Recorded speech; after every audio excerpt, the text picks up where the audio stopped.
Drama serial आसान फरामोश के आने वाली जिसमें आप देखेंगे कि जब आलिया की गैर मौजूदगी में पहुंच जाती है फलक तौकीर के पास उसके कमरे में, तो बहुत ही ज़्यादा हैरान होता है तौकीर और कहता है कि क्या हुआ है, तुम यहाँ पर क्यों हो। तो ये सुनते साथ ही फलक कहती है कि मैं तो सिर्फ और सिर्फ आपसे ज़रूरी बात करने आई थी। इतने में आ जाती है आलिया और आकर कहती है कि तुम यहाँ पर क्या कर रही हो, इतने ज़्यादा करीब बैठी हो। तो ये सुनते साथ ही फलक कहती है कि देखा तौकीर भाई, मैं आपसे यही तो बात करने आई थी कि आलिया भाभी मुझ पर न जाने क्यों अब शक करने लग गई हैं। उन्हें लगता है कि शायद मैं बहुत ही ज़्यादा गिरी हुई घटिया हरकत करने वाली हूँ। इसके साथ ही तौकीर कहते हैं कि आलिया तुम अपना दिमाग क्यों नहीं इस्तेमाल कर रही हो, हम दोनों का रिश्ता क्या है इतना जानती हो ना। तो सुनते साथ ही आलिया कहती है कि हाँ जानती हूँ, लेकिन आप नहीं जानते हैं उस औरत को।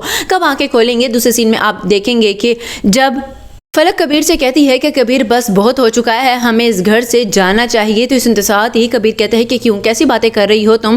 तो सुनते साथ ही फलक कहती है कि आपको नहीं अंदाज़ा है, मैंने आलिया भाभी को किसी से फ़ोन पर बातें करते हुए सुना था कि अकाउंट्स में थोड़ा बहुत हेरा फेरी शुरू कर दो। तो सुनते साथ ही कबीर कहता है कि मैं मान ही नहीं सकता हूँ, क्योंकि तुम्हें पता है कि ये सारा का सारा बिजनेस अगर आज इस एम्पायर पर खड़ा है तो ये सिर्फ और सिर्फ आलिया भाभी की वजह से। ये सुनते साथ ही फलक कहती है कि हाँ इसी चीज़ का तो वो फ़ायदा उठा रही हैं कि आपके और भाई साहब के आंखों पे तो उन्होंने तबार की पट्टी बांधी हुई है। ये सुनते साथ ही कबीर कहते हैं कि नहीं नहीं, तुम गलत समझ रही हो, तुम्हें पता भी है सारा का सारा पैसा आलिया भाभी का है। तो सुनते साथ ही फलक कहती है कि हाँ बस आपको तो वही अच्छी लगेंगी, क्यों नहीं समझते हैं, पता भी है कि कल उन्होंने मुझ पे और आपके भाई पे शक किया है, इल्ज़ाम लगाया है। लास्ट सीन में आप देखेंगे कि जब कबीर जाता है फलक के माँ के पास और वहाँ जाकर उन्हें कहता है कि जी आपने मुझे बुलाया था, और हाँ नवाल की शादी का क्या रहा। तो सुनते साथ ही नवाल की माँ कहती है कि देखो कबीर बेटा, यहाँ पर मैंने तुम्हें फलक और तुम्हारे रिश्ते की मजबूती के लिए ही बुलाया है, मैं यहाँ पर अभी कोई भी नवाल की बात नहीं करना चाहती हूँ। ये सुनते साथ ही कबीर कहते हैं कि आंटी अब आप क्या चाहती हैं, मेरा ख्याल है कि आपको भी